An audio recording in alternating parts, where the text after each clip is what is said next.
Okay, so we don't actually have a formal welcome song, but if we did, it would have like Pitfalls,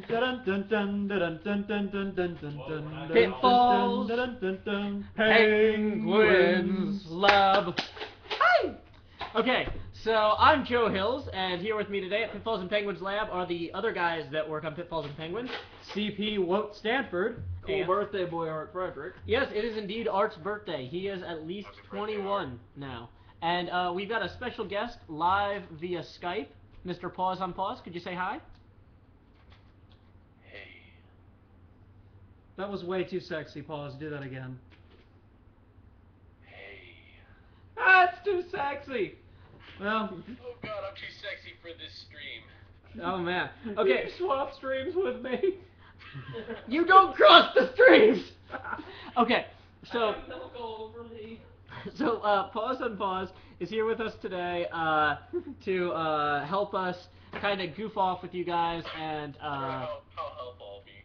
Yeah, he's gonna help us not actively work on the game by helping us demonstrate funny character ideas and things like that. So essentially, like, Pause will pitch us ideas for a like a type of character he'd want to play, and then we will help explain how you could do that with our mechanics in our game. Or just tell him, no, you can't do that with our game. Yeah, like, there's probably pretty few things that you could not do with our game. So we're gonna find them all. Even, putting a rule right now, you guys can't do any of it right now, so just, end the stream. Thanks for coming out, guys. No, we're not ending the stream. Nobody leave. Lock the doors. So, okay, Pause. So do you have any ideas thus far? Man, I honestly forgot until you mentioned it like an hour ago, so I've been trying to think of something. Okay. I have no idea. Well, you guys rant on. I'll try and think. I'll conjure something up in my well, stupid Pause. little brain. In your daily life, there must be things that you don't get to do enough of, but might want to do more of. This is gonna be a character who just eats ice cream, and then. I don't know. He might be able to buy ice cream whenever he wants. Okay, character who mostly eats ice cream. You'd probably want that to be a penguin, since they don't have to pay for the electricity to freeze it, and even producing ice cream is cheaper up there. That's very true. It'd have to be a penguin. Eating would probably be largely a fourth save, so you might look at a penguin fighter or a paladin. Mm-hmm. There, we made your damn character. Go home. No. Alright, best character ever. A holy paladin of chocolate ice cream. Yeah, This is my rocky road. Well, no. I'd rather go for a penguin fighter who specializes in the battle sport. Well, wait, couldn't theoretically a doppelganger be the best character in terms of eating ice cream? Because Only if you wanted to get comically fat after eating too much. well, that's my point. Is you could literally just expand your body around the ball of ice cream. But as it was demonstrated in Jab, what was it, like 150 something? Who cares? Sushi. Pay attention, true Yeah, believers. switch ice cream with Frogurt. That way you Yeah. don't get fat. Yeah. Well, the thing is though, if you're a doppelganger and you've got like volumetrically like. What's the measure of volume? Liters? You've got like 8 liters of frozen yogurt inside of you. You're gonna bulge a little bit, regardless of if it's 8 liters of frozen yogurt or water or ice cream. Fair enough. Because it's not a metabolic process. It's more of a containment field thing. Yeah, it's more of a containment until it naturally breaks down and you can absorb the heat from whatever reactions occur. I'd like to point out that we haven't really explored the possibility of doppelgangers walking around with a bunch of lighter, like, okay, maybe not lighter fluid but like acid or something. Actually, ice cream would be a really good food for doppelgangers to consume because, the heat from the environment would, by osmosis, pour into where the ice cream is, and they could siphon some of that off. No, but that doesn't work because it's also absorbing heat from... No, the better thing to do would be to have yeast and essentially be brewing whiskey inside of you as a doppelganger, because you get this yeast reaction.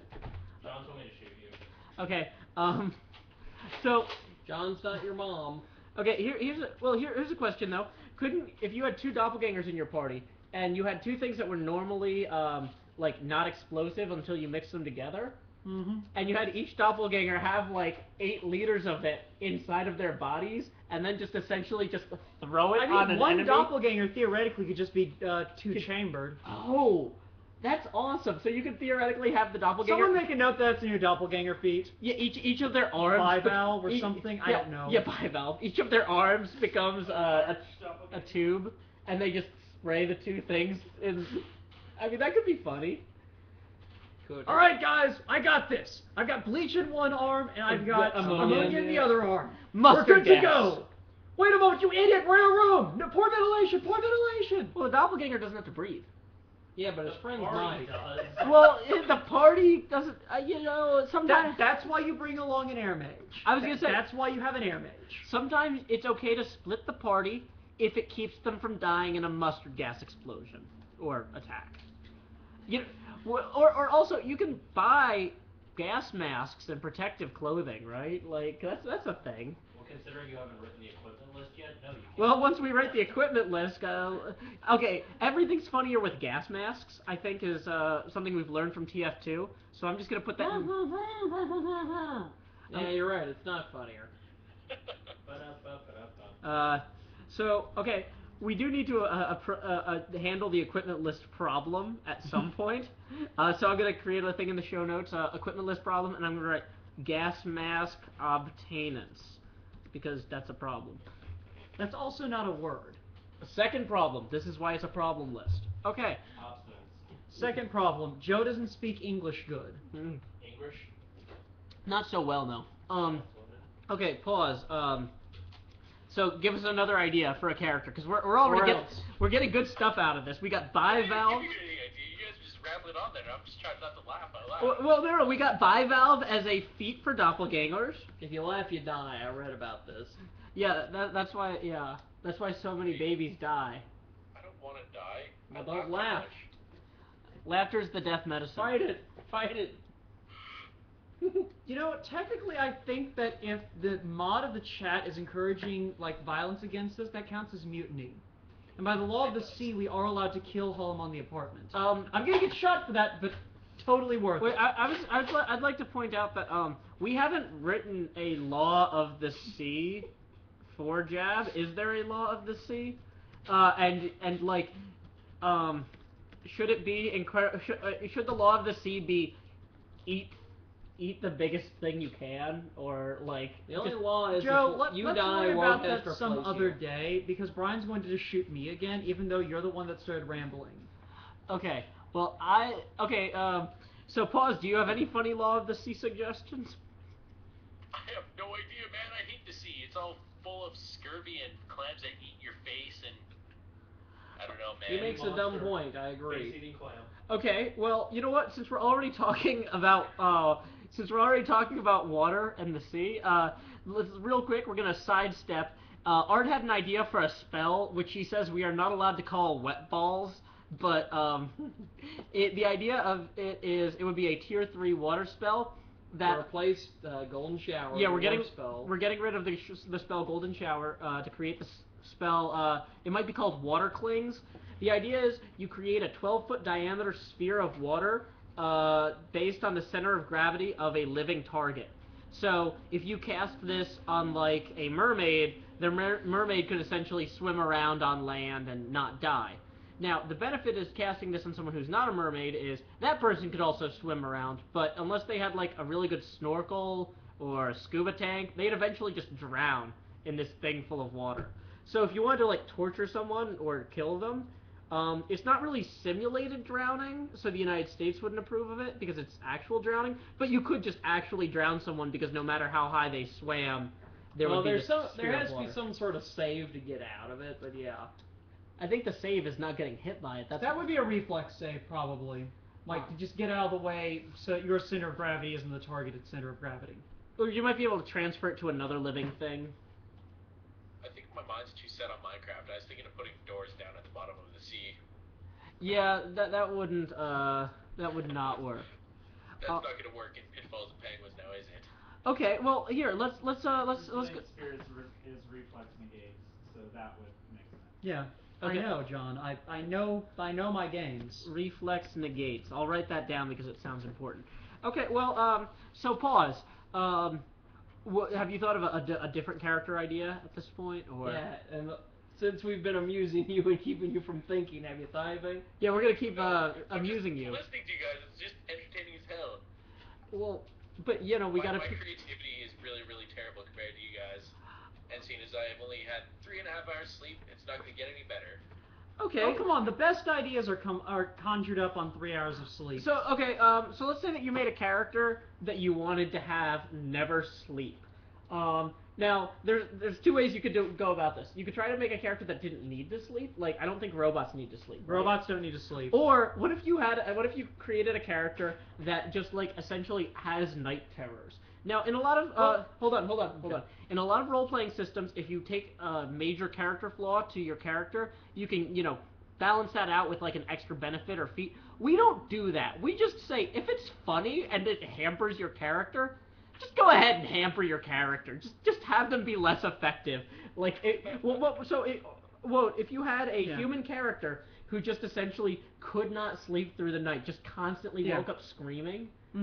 Or essentially train themselves to only sleep like while other people are awake, so that way their screaming is while distracting, not disrupting their sleep. Yeah. How much of a penalty would that be, assuming the person only sleeps in like 5-minute increments 3 or 4 times a day? It would depend on the group, honestly. Like that's one of those things you tend to leave up to the Prime Minister. Okay. But for my part, I would probably either A, rule that they are slowly going insane from lack of sleep, but mechanically speaking, that would mostly just be like a -2 or -4 penalty on anything that they have to roll. Okay. Because they're basically just slowly deteriorating. Now, what if it's like the 80-year-old guy who every time he sleeps, the zombies start to come out of the sea to come get him, so he always has to wake up before they get to his bedroom?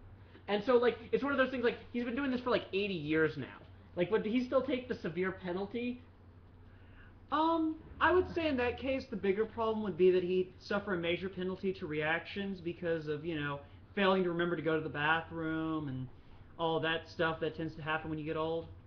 Gotcha. Okay. Like, I'd say being old is the bigger problem than not sleeping, because old people don't sleep. Yes, they do. They go to bed at like 9 in the evening. Yeah, and then they wake up 3 hours later to pee. And they wake up 3 hours after that to pee. We have pills and they wake for up that. 3 hours after that to pee. Art's a pharmacist. Tell us about the pills, Art. We're not going to talk about anti-pee pills. Okay. Yay! We're going to talk about pro-pee pills. This is P&P Labs. But yeah, like... Also, I got the redneck done. Good. Okay, so we've covered character that doesn't sleep and character that eats a lot of ice cream. Mm-hmm. Could we have a robot that chooses to sleep so it could have nightmares just to piss off the party? Yes. Yes. Robots may opt to enter a sleep-like state. It's a debugging mode. Well, no. It's just, sometimes the electric sheep are really, really pretty. I can put my computer to hibernate. Robots may enter a sleep-like state in order to experience the tormenting nightmares that their creators subliminally projected into their construction. I mean, I would say that just when they go into their sleep-like state, they're reminded they don't have souls, and their eventual termination will lead to just pure oblivion. Or they can just be backed up at any time. Yeah, do we let robots back up? I mean, everybody can't die, but can they not die in a different way? I mean, I'd be okay with robots just having backups. Okay. I mean, we let penguins, respawn. Yeah.